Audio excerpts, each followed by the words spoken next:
you and I are old enough to remember the OJ trial. Sure. And if someone were to bet me $1 million that Chris Darden was going to be part of this Nipsey Hussle story, Right.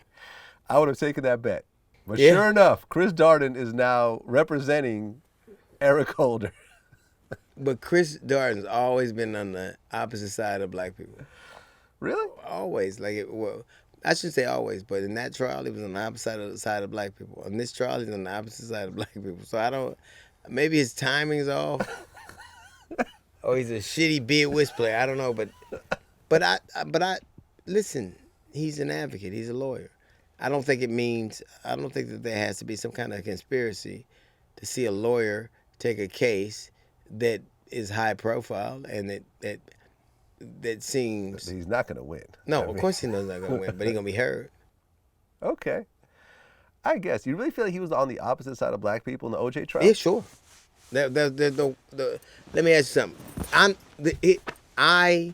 Chris Darden's wife and my wife were in Jack and Jill, right?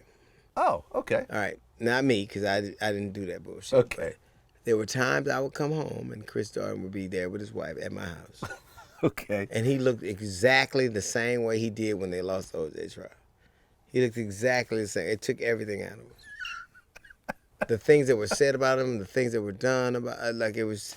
And when I saw him again, I hadn't seen him for a little while. And when I saw him again was at Eric Holder's arraignment. And he looked exactly the same way he did. He looked exactly the same way. Well, when you look at the OJ trial, most black people I talk to all tell me the same thing. What? They all think that OJ did it. Yes. But they were just glad that for one time that a black man actually got away with something instead of being framed for something. I feel differently. I used to, when I believed, when I was young, I believed he didn't do it. Okay. When I got older, I believed he did, and I'm ashamed of ever believing he didn't. And I'm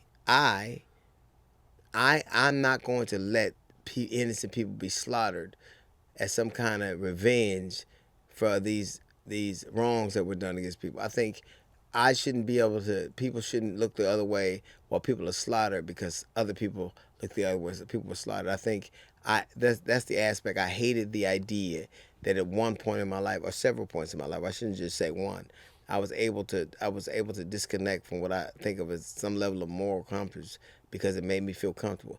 OJ, if he murdered those people, and I believe he did, he should have served jail for murder and not robbing a fucking sports memorabilia shop. And I hated the idea that at one point, because a lot of people that looked like me got killed, I was willing to look the other way. I thought he was innocent before.